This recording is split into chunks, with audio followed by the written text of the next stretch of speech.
अध्याय उसका 5वां वचन मैं पढ़ना चाहूंगा आपके लिए। यहाँ लिखा है, मैं दाखलता हूँ, तुम डालियां हो, जो मुझ में बना रहता है और मैं उसमें, वह बहुत फल लाता है, क्योंकि मुझसे अलग होकर तुम कुछ भी नहीं कर सकते। आपने ये वचन कई बार सुना होगा मेरे भाई मेरी बहन, राइट?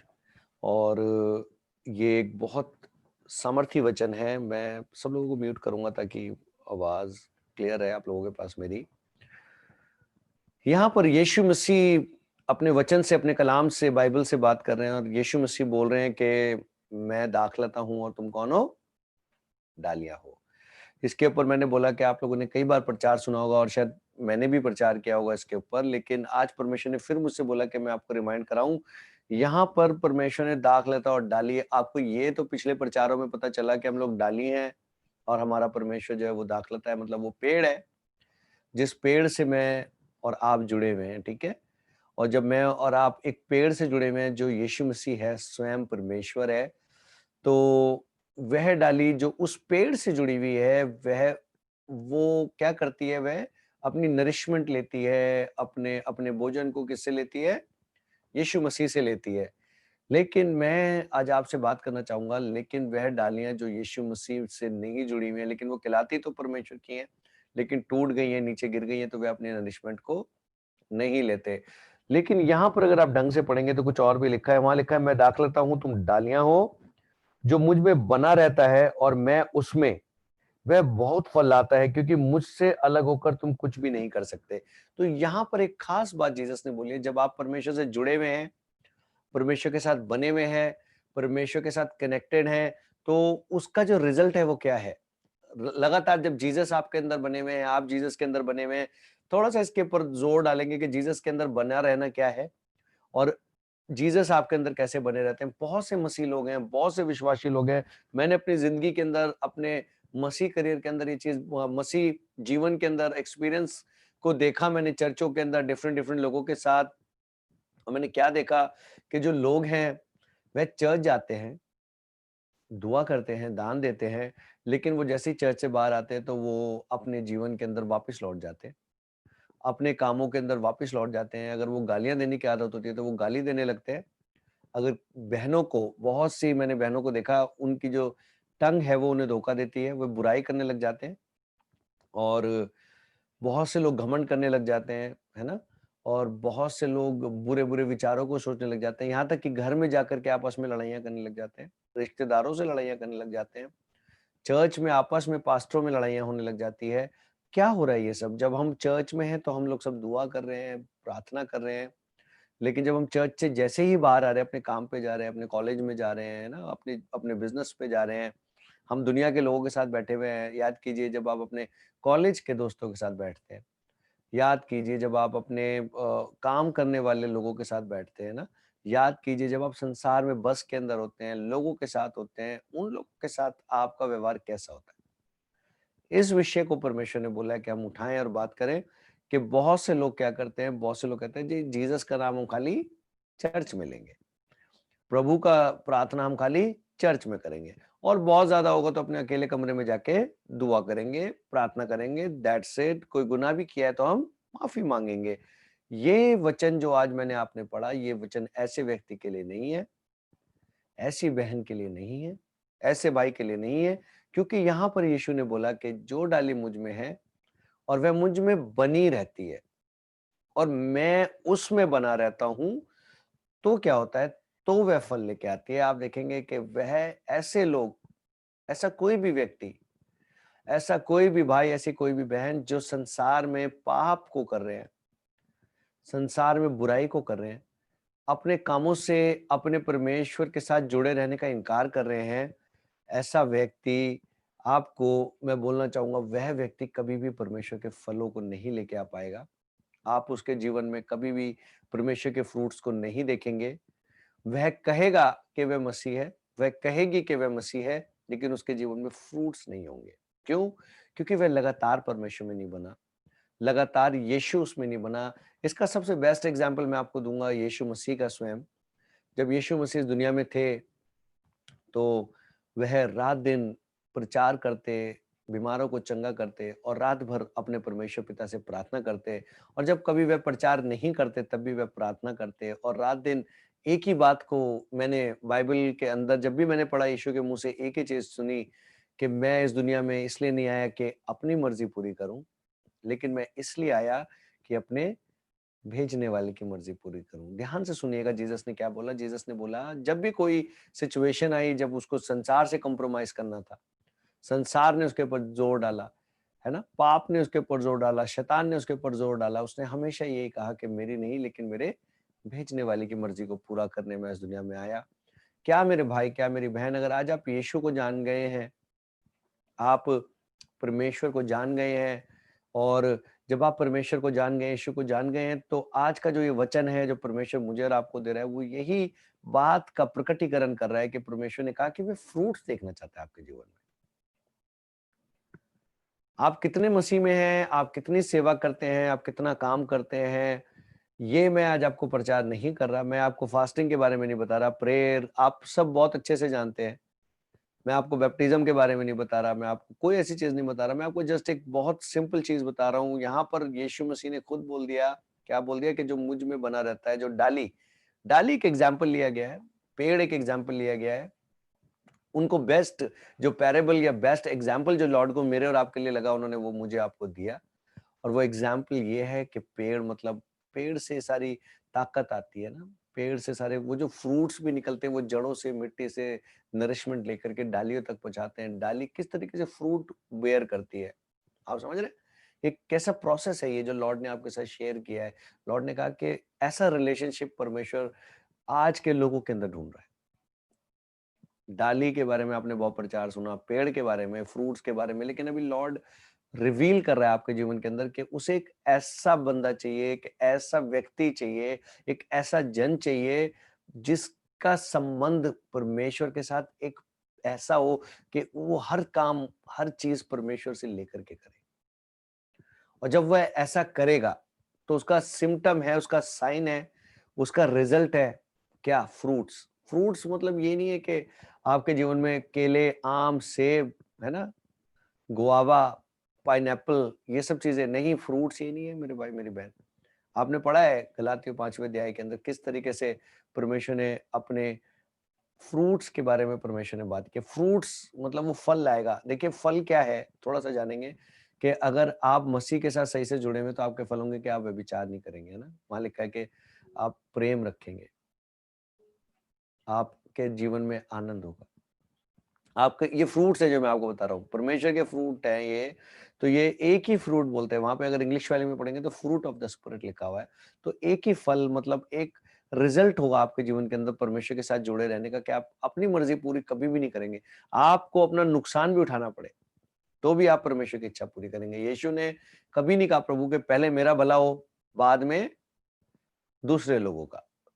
पहले मैं ठीक हो जाऊं, पहले मुझे पैसा मिल जाए, पहले मुझे चंगाई मिल जाए, पहले मुझे गाड़ी मिल जाए, पहले मुझे घर मिल जाए, फिर बाद में दूसरे लोगों का। नहीं, यीशु मसीह के लोगों की ये पहचान है कि बाद में मेरा, पहले लोगों का। तो ये प्रेम है जो परमेश्वर आपके जीवन में देगा। आपके जीवन में जलन नहीं होगी, आपके जीवन में चढ़न नहीं होगी, आपके जीवन में शांति, आनंद, कृपा, भलाई होगी, दयालुता होगी, धीरज होगा, नम्रता होगी। लोगों के पास आजकल धीरज नहीं आ रहा, प्रार्थना करते हैं, इंस्टेंट हीलिंग मांगते हैं। हीलिंग कहाँ है मेरी? लोगों के जीवन में धीरज नहीं है। मेरे बहुत से, मैं रोज ऐसे लोगों से डील करता हूं, पास्टर जी प्रार्थना करें, क्या हुआ? प्रार्थना करें, रिजल्ट नहीं आया, मेरा ये नहीं आ रहा, मेरा वो नहीं आ रहा, मेरे मेरे मार्क्स नहीं आ रहे, मेरा वो नहीं आ रहा। क्यों? क्योंकि धीरज नहीं है, विश्वास नहीं है, धीरज नहीं है। पता होता अगर एक व्यक्ति के जीवन में फल, अगर फ्रूट्स दिखाई दे रहे हैं, तो वो ये कहता मेरे लिए प्रार्थना जरूर कीजिए ब्रदर, और मुझे पूरा यकीन है कि परमेश्वर जो है सही समय पर वो मुझे रिजल्ट जरूर देंगे, क्योंकि मेरे को यकीन है कि परमेश्वर मेरे साथ है और मैं उनके अंदर बना हुआ हूं। अगर आप परमेश्वर में बने होंगे तो आपके जीवन में हड़बड़ाहट नहीं होगी, आपके जीवन में बेचैनी नहीं होगी। ये साइन है, मैं आपको बता रहा हूँ, परमेश्वर के साथ जुड़े रहने का। जो चिंता है, चिंता परमेश्वर के साथ रहने का साइन नहीं है।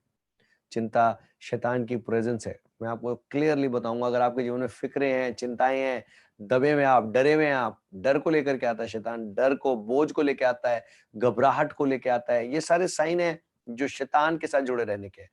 आप नहीं चाहते जुड़ना, आप कभी शैतान के साथ नहीं जुड़ना चाहेंगे, लेकिन वो काम जो परमेश्वर ने मना किए हैं, जब आप उन कामों को अपने जीवन में करना शुरू करते हैं, तो शैतान जो एक ऐसी पर्सनैलिटी है, उसे इन्विटेशन नहीं चाहिए होता। सुनिएगा मेरी बात, वह इन्विटेशन नहीं चाहता कि आप दुआ करेंगे, प्रार्थना करेंगे, आप उसे बुलाएँगे और वह आपके जीवन में आएगा। बाइबल बोलती है वह एक चोर है और घात लगाने वाले शेर के जैसे खड़ा हुआ है कि मौका ढूंढता है कि कहाँ किसे फाड़ खाए। और मसीह लोगों ने तो उसको अपने आप को खुद ही सौंप दिया है, खुद ही दे देते हैं वो, और तब उनके जीवन में चिंताएं नजर आती हैं, तब उनके जीवन में फिक्र नजर आती है, लड़ाई झगड़ा नजर आता है, घमंड नजर आता है ना, वो सारी बुराइयां जो शैतान की हैं वो उनके जीवन में प्रकट हो जाती हैं, और वो फ्रूट जो परमेश्वर के हैं, वो चले जाते हैं। वो अच्छाई जो परमेश्वर की है वह चली जाती है, और संसार का जो शैतान है बिना इनवाइट किए आपके जीवन में आपको फाड़ता है, काटता है, बीमारियां देता है, प्रॉब्लम देता है, लड़ाई झगड़े देता है, कलेश देता है ना, बुराइयां देता है, क्योंकि वो सब शरीर के साथ चिपका हुआ है, और वह उसके साथ जुड़ा रहेगा कब तक, जब तक कि आप उस शरीर से कट ऑफ नहीं करेंगे। इसलिए परमेश्वर का वचन कहता है, इसी वचन में जब हम आगे बढ़ते हैं, वहां लिखा है कि जो पिता है, जो जो डाली उसमें बनी रहती है और फल लाती है, तो वो उसे क्या करता है, काटता छांटता है। जब आपके फल आएंगे तो परमेश्वर आपको और काटेगा और छाटेगा। काटना छाटना आसान नहीं है। एज ए पास्टर मैं आपको बताना चाहता हूँ, काटना छाटने का मतलब है जब आपकी जेब में खाली $1 ही है और परमेश्वर आपसे कहेगा कि उसे भी तू दान कर दे। आप कहेंगे बड़ा मुश्किल है प्रभु, रोटी कैसे खाऊंगा। शायद आपके पास एक ही शर्ट है और परमेश्वर आपसे आकर कहेगा कि इसको दान कर दे। ये काटना छाटना है। बहुत सारे रुपयों में से थोड़ा सा रुपया परमेश्वर को दे देना, it's not big thing, it's not big thing. Ibrahim के पास उसका एक ही पुत्र था। इब्राहिम की कहानी तो आपने सुनी, जो प्रॉमिस चाइल्ड उसको परमेश्वर ने दिया था, उसकी बीवी बच्चा नहीं कर सकती थी, परमेश्वर उसके सामने प्रकट हुआ, उसको बोला मैं तुझे एक बेटा दूंगा, और वो दोनों बहुत बुढ़े थे, बहुत बुजुर्ग थे, और परमेश्वर ने कहा कि मैं तुम्हें एक पुत्र दूंगा और तुम उसका नाम इसहाक रखना और वह जातियों का पिता होगा। लेकिन परमेश्वर ने क्या किया, परमेश्वर ने उसको जांचा, परमेश्वर ने उसको जानना चाहा कि क्या सच में ये मेरे साथ जुड़ा हुआ है, क्या ये सच में मुझसे फेथ करता है, क्या ये सच में मुझसे प्यार करती है, क्या ये सचमुच मेरे हैं, या ये खाली इस इसहाक से ही प्यार करते हैं जिसका मैंने इनको वायदा किया, खाली ये इस प्रॉमिस से ही प्यार करते हैं जो मैंने देना चाहता हूँ, या ब्लेसिंग्स को ही चाहते हैं बस। तो परमेश्वर ने इब्राहिम से कहा कि इस इसहाक को क्या कर, मुझे कुर्बान कर, मुझे दे। और मैं आपको बताना चाहता हूँ, इब्राहिम उस परीक्षा में सफल हो पाया। क्यों? क्योंकि मैं यकीन रखता हूँ कहीं न कहीं वह परमेश्वर के साथ जुड़ा हुआ था। कहीं न कहीं वह परमेश्वर के करैक्टर को जानता था। कहीं न कहीं वह परमेश्वर के हृदय को जानता था। क्यों? आप परमेश्वर के हृदय को अगर जानते होते तो आप छोटी-सी प्रार्थनाओं के लिए ये नहीं कहते कि परमेश्वर ने मुझे जवाब नहीं दिया, मेरा क्या होगा? मेरा कैसे होगा? जब इब्राहिम ने परमेश्वर के आज्ञा के अनुसार अपने बेटे को लिया और वो पहाड़ पर उसको कुर्बान करने के लिए जा रहा था, तो उसके दास ने पूछा कि तुम कब आओगे? उसने कहा कि बस हम दोनों जने अभी प्रार्थना करके वापस आते हैं। उसकी ये स्टेटमेंट परमेश्वर के ऊपर किए गए भरोसे को दर्शाती है। परमेश्वर के बारे में जानने को दर्शाती है, परमेश्वर के साथ उठने-बैठने को दर्शाती है। इसका मतलब वह अपने परमेश्वर के करैक्टर को जानता था। आज हमारा परमेश्वर मुझसे और आपसे बातें कर रहा है, और वो कह रहा है कि आप परमेश्वर के करैक्टर को कितने अच्छे से जानते हैं? आप परमेश्वर के साथ कैसे चलते हैं? आप परमेश्वर से कैसे प्रार्थना करते हैं? आपको पता है जब हम प्रार्थना करने के लिए अपने दिमाग में सोचते ही हैं, तभी हमारा परमेश्वर उस प्रार्थना को उस सोच से पहले जानता है।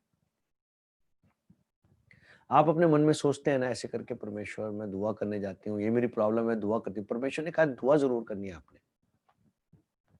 इसका मतलब ये नहीं है मेरा कहने का कि आप दुआ ना करें। परमेश्वर कहता है जो माँगता है उसे दिया जाता है। ये आपका क्राइ दुआ करने के लिए आप बोलेंगे परमेश्वर ने क्यों बोल दिया फिर दुआ करें? मैं आपको उसका भी रीज़न बताता हूँ। क्योंकि परमेश्वर आपके साथ संबंध रखना चाहता है, जैसा उसने लिखा है यहाँ पर कि मैं चाहता हूँ कि तुम मुझ में बने रहो और मैं तुम में बना रहूँ। तो इसलिए परमेश्वर कहता है कि कैसे बने रहना? जब आप चर्च में बैठे हैं तब भी परमेश्वर की प्रेजेंस आपके साथ होगी। जब आप अपने कॉलेज में बैठे होंगे तब भी परमेश्वर की प्रेजेंस आपके साथ होगी। आप बस में जा रहे होंगे तब भी परमेश्वर की प्रेजेंस आपके साथ होगी। आप अपने काम पे होगे तब भी परमेश्वर की प्रेजेंस आपके साथ होगी। आपको कहीं भी परमेश्वर का डिनाई नहीं करना। आपको कहीं डिनाई नहीं करना। आपको बताना है, कोई माने ना माने, ये उसकी ज़िम्मेवारी है। आपकी ज़िम्मेवारी है परमेश्वर के काम को आपने करना है। मैं उम्मीद रखता हूँ ये वचन बहुत सिंपल है, आपको समझ आ रहा है कि यहाँ पर परमेश्वर कुछ बातें कर रहा है, वह जन, मैं डाली नहीं बोलूँगा आज। यहाँ पर जो लिखा है, अगर आप फिर से पढ़ेंगे, फिर से देखेंगे तो यहाँ लिखा है कि जो जन मुझ में बना रहेगा और मैं जिस जन में बना रहूँगा, वह बहुत सा फल लाएगा, मतलब वो बहुत सा रिज़ल्ट लाएगा, वो बहुत सा काम करने पाएगा, वो बहुत सी चीज़ें करने पाएगा। तो मैं आज इस नए साल के मौके पे आपके पास बहुत प्यारा वचन लेके आया और मैं यकीन रखता हूँ कि ये वचन मैं नहीं लाया, लेकिन मेरे परमेश्वर ने आपके जीवन में बरकत देनी थी, इसलिए आज आप यहाँ कनेक्ट हुए। और प्लीज़ मैं आपसे बोलना चाहूँगा कि आप इस वचन को किसी को बताएँ जा कर के आज। आप शेयर करें, आप परमेश्वर के बारे में उनको बताएँ, बातें करें और अपने जीवन को सुधारें। मैं सही वर्ड यूज़ कर रहा हूँ, अपने आप को सुधारें, अपनी आदतें सुधारें, अपने अपने अपने शरीर के जो अंग हैं, जैसे कि हमारी आँखें हो गई, है ना? हमारा मुँह हो गया, हमारे हाथ-पैर हो गए, ये जो हैं, ये आपको धोखा देंगे, आपको इन्हें कंट्रोल करना है। कैसे? परमेश्वर के वचन के द्वारा। जैसा आज आपने सुना कि ये आपको परमेश्वर से जुड़ने नहीं देते, आपको कभी नहीं जुड़ने देंगे, आप इधर-उधर भागेंगे। आप किसी भी पास्टर के पास चले जाइए, 100 कलीसिया में जाके बैठिए, आपको परमेश्वर यही प्रचार करेगा। यही बात बताएगा आपको। क्यों? क्योंकि वह चाहता है कि जो उसमें बना हुआ है, जो उसमें जुड़ा हुआ है, वही फल लाएगा, राइट? यहाँ ये नहीं लिखा कि यहाँ पे जो पास्टर माइकल की कलीसिया में आते हैं, वो फल लाएँगे या जो बेनीहीन की कलीसिया में जाते हैं, वो फल लाएँगे या इस चर्च में या उस चर्च में। ये बहुत बड़ा धोखा है शैतान का। आप किसी भी चर्च में जाएँगे, चाहे कोई इंग्लिश में प्रचार करे, चाहे वो हिंदी में, चाहे वो उर्दू में प्रचार करे, कहीं भी वो प्रचार करें, लेकिन प्रचार यही होगा कि आप अपनी चाल को सुधारें, क्योंकि वो परमेश्वर की तरफ से है। आप अपने व्यवहार को सुधारें और परमेश्वर पे पूरा भरोसा रखें, अपनी शादी के लिए, ठीक है? अपने फ्यूचर के लिए, ठीक है? अपने कामों के लिए, हर चीज़ के लिए परमेश्वर पे भरोसा रखें मेरे भाई, मेरी बहन। छोटी-सी दुआ करेंगे। हालेलुया! आँखें बंद कर लें जहाँ भी हैं।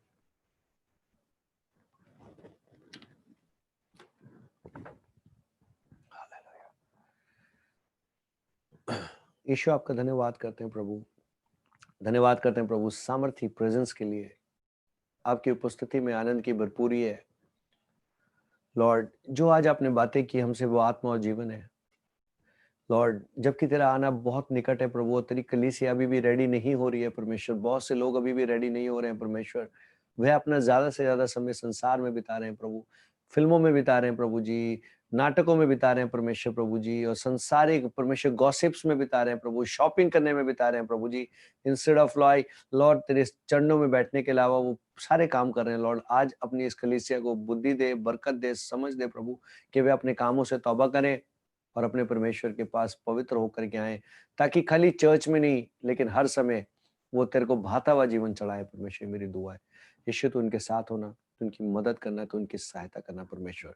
मैं धन्यवाद करता हूँ प्रभु जी, फेलोशिप ऑफ जीसस मिनिस्ट्री के लिए तूने इसे संभाला और परमेश्वर इस समय में परमेश्वर तूने ये कलीसिया को परमेश्वर इस दुनिया में रखा, कनाडा में रखा प्रभु, ताकि तेरे बेटे-बेटियाँ परमेश्वर तेरे साथ चलना सीख लें परमेश्वर। कलीसिया का मतलब ही यही है परमेश्वर कि वो तेरे बर्तन बने, तेरे अंग बने और तेरे साथ जुड़े रहें परमेश्वर। प्रभु जी मैं धन्यवाद करता हूँ यीशु। जितनी भी कलीसियाँ हैं दुनिया के अंदर सबके लिए दुआ करता हूँ प्रभु, सबको बरकत दे, सबको इस्तेमाल कर। जो बहन, जो भाई मुझे इस समय देख रहे हैं प्रभु, उन लोगों के लिए खास दुआ करता हूँ लॉर्ड। अगर ये बीमार हैं तो इन्हें चंगा कर यीशु मसीह के नाम से। अगर ये शैतान के किसी दुष्ट आत्मा के बंधन में है तो यीशु के नाम से इनका छुटकारा प्रभु। इनके जीवन में अगर नौकरी नहीं है प्रभु, यीशु के नाम से नौकरी मिले परमेश्वर। यदि इनके जीवन में परमेश्वर किसी प्रकार की कोई बीमारी है, वो यीशु के नाम से दूर हो जाए परमेश्वर। यदि इनके बच्चे परमेश्वर इन्हें परेशान कर रहे हैं, सता रहे हैं, शराब की आत्मा यहाँ काम करती है, यीशु मसीह तेरे नाम से दूर हो जाए वो सारी बीमारियां परमेश्वर, सारी परेशानियां, खुदा उनको दुआ करता हूँ। यीशु के नाम से मैं आपको ब्लेस करता हूँ। Be healed in the name of Jesus. Yeshu के नाम से मैं आपका छुटकारा करता हूँ। इसी समय आपका छुटकारा हो यीशु मसीह के नाम से। In the mighty name of Jesus. Yeshu के नाम से इस दुआ को मांगते हैं। आमीन, आमीन, आमीन। Hallelujah. Thank you brother, thank you sister और गॉड ब्लेस यू।